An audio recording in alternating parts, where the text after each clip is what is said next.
nouvelle fois, je suis ici présent pour vous expliquer quelques exercices. Et, et aujourd'hui, c'est le cas d'un exercice de la trigonométrie et qui nous dit, sachant que tangente x est égale à tiers et x appartient à l'intervalle pi à 3pi sur 2, et on nous demande de calculer cosinus x et sinus x et cotangente x. La première chose à chercher pour pouvoir bien et réaliser cet exercice, c'est de trouver une expression et pour la fonction cotangente en fonction de la fonction tangente. Et je vais vous expliquer très bien et comment vous pouvez obtenir, comment vous pouvez chercher et toutes les expressions que vous allez que vous avez besoin pour travailler, pour réaliser quelques exercices. On continue. La première chose à écrire dans ce cas, c'est la formule de Pythagore et qu'on a souvent répété, cosinus x carré et plus sinus x carré est égal à 1. Nous avons cosinus x élevé au carré plus sinus x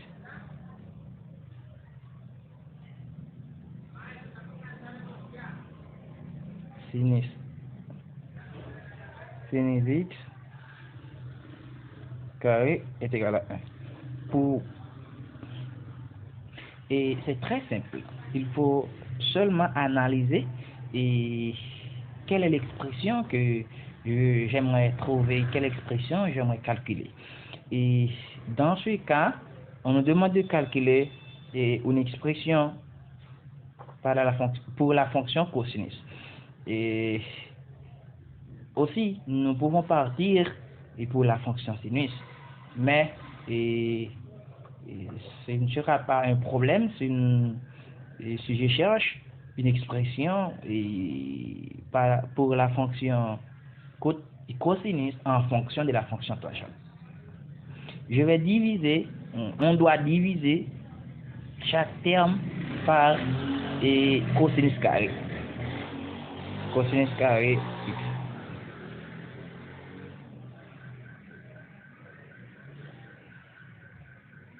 Nous allons diviser chaque terme par cosinus carré x. Sin x carré x divisé par cosinus carré x est égal à 1 divisé par cosinus carré x. Ici, je peux simplifier. Cela nous donne 1 plus sin x divisé par cosinus. Cela nous donne tangente. Maintenant, on a sin x carré x divisé par cosinus carré x. Cela nous donnera tangente x au carré. Sinon, tangente carré x. 1 divisé par cosinus carré x. Un rappel, 1 sur cosinus x, cela nous donne la fonction sécante. Dans ce cas, nous n'avons pas besoin de la fonction sécante. Et je vous donne cette formule et dans un autre cas, elle peut vous servir. Et merci. Et maintenant, nous pouvons déterminer la fonction cosinus. La fonction cosinus carré x. La fonction cosinus carré x va multiplier par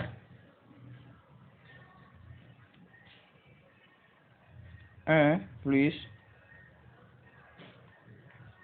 tangente x au carré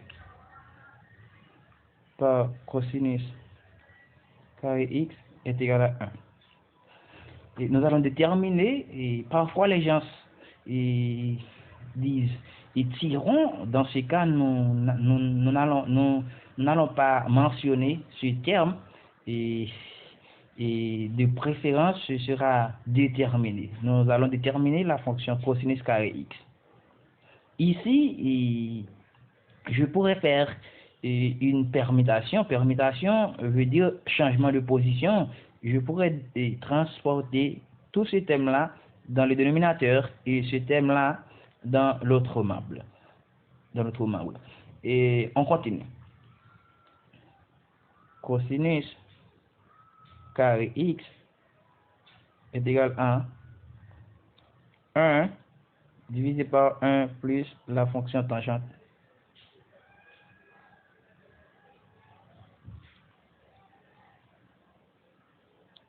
Maintenant, c'est très simple. Et nous allons prendre la racine carrée des deux membres. Racine carrée, ce sera très simple. Cosinus x est égal à la racine carrée de 1 divisé par 1 plus tangente x au carré. Et la racine carrée de quotient, racine carrée de a divisé par b, cela donne la racine carrée de a divisé par la racine carrée de b. Et la racine carrée de 1 est égale à 1. Nous avons cosinus x est égal à plus ou moins, le puissant, plus ou moins, racine carrée de 1, cela nous donnera 1. Nous avons maintenant 1 divisé par la racine carrée du dénominateur. Très simple. Maintenant, je peux substituer la fonction tangente par sa valeur. La fonction tangente x est égale à tiers. Maintenant, la fonction cosinus x est égale à plus ou moins 1 divisé par 1 plus la fonction tangente qui est égale à tiers élevé au carré. Cela nous donne 1 plus tiers élevé au carré. Cela nous donne 9e. Comment vous pouvez réaliser cette opération? Tiers élevé au carré. Selon la propriété qui nous dit a divisé par b élevé à une puissance n, ça donnera a élevé à la puissance n divisé par b élevé à la puissance n. De la même manière, 1 élevé au carré, cela nous donne 1, 3 élevé au carré, cela nous donne 9. C'est pour cela, tiers élevé au carré, cela nous donne 9e. On continue. Maintenant, nous allons réaliser la fraction qui est une chose très simple pour vous. Cosinus x est égal à plus ou moins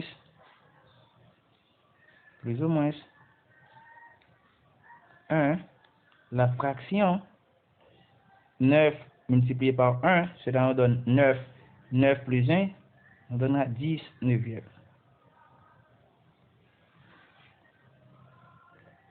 C'est très simple, 10 neuvième. Et la même propriété que j'avais appliquée tout à l'heure, qui nous a dit la racine carrée de quotient plus ou moins 1 racine carrée de 10 divisé par racine carrée de 9, racine carrée de 9 est égal à 3.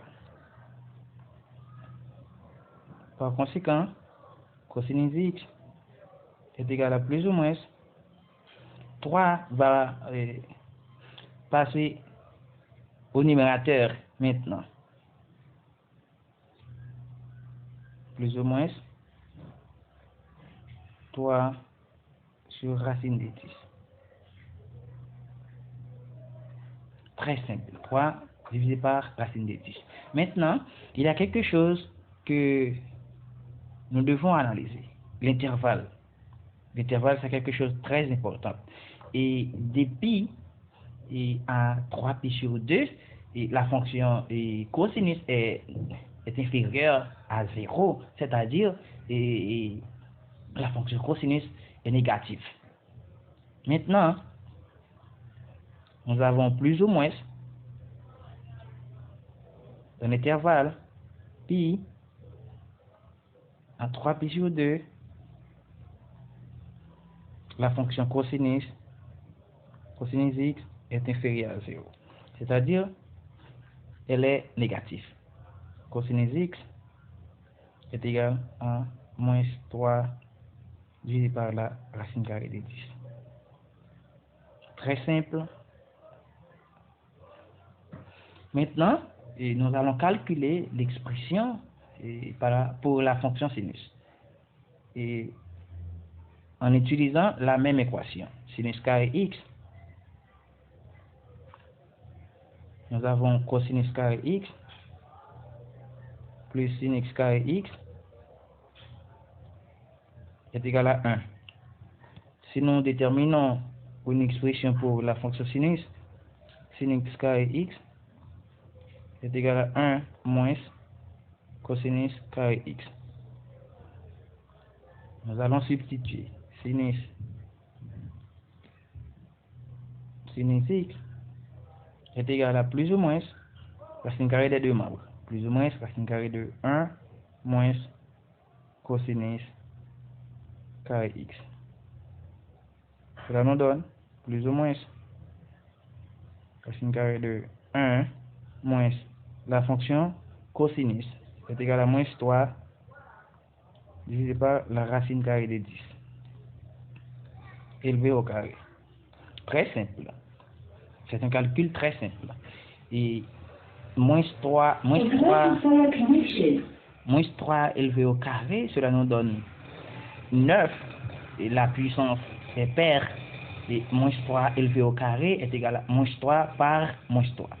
Et cela nous donne 9. Et racine carrée de 10 élevé au carré, cela nous donne racine carrée de 10 multiplié par racine carrée de 10. Racine carrée de 10 et élevé au carré, cela nous donne 10. On continue. Sinus x est égal à plus ou moins la racine carrée de 1, 9 divisé par 10. C'est très simple. Sinus x plus ou moins la racine carrée 10. C'est une fraction très simple et que vous pouvez effectuer, réaliser d'une manière simple aussi. 10 va multiplier par 1. Cela en donnera 10. 10 moins 9, cela en donnera 1 divisé par 10. Et la même propriété que j'allais vous expliquer, nous avons maintenant la racine carrée d'un quotient, cela en donnera la racine carrée du numérateur et divisé par la racine carrée du dénominateur. La racine carrée du numérateur, dans ce cas, la racine carrée de 1 est égale à 1. Cela donne 1. La racine carrée de 10, nous allons laisser cela exprimer. La racine carrée de 10, 10 n'a pas de carré parfait. Racine carrée de 10. Et dans l'intervalle pi à 3 pi sur 2, le troisième quadrant, le troisième quadrant, la fonction sinus est négative aussi. L'abscisse négative, l'ordonnée négative. La fonction sinus est négative. Sinus x est inférieur à 0.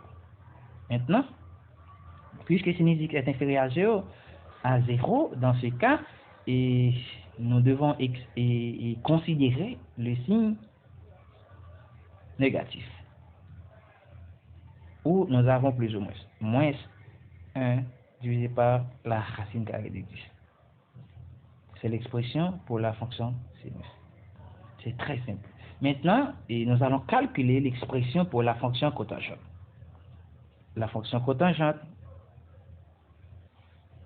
pour la fonction cotangente de x Et vous pouvez calculer cela de diverses manières. La fonction cotangente est égale à l'inverse de la fonction tangente. Comme nous avons la fonction tangente, qui est égale à 1 divisé par tiers.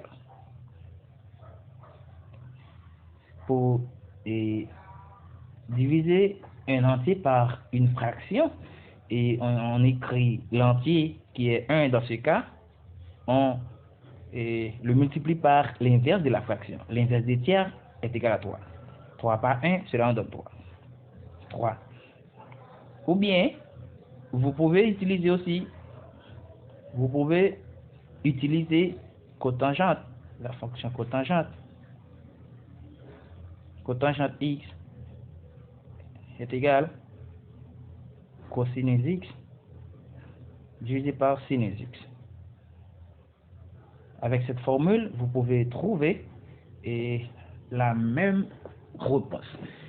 Et j'espère que toutes ces explications auront vous servi, et partage les tutoriels pour que les gens peuvent aussi voir et trouver des bonnes explications bien détaillées, des explications très simples, des explications très détaillées,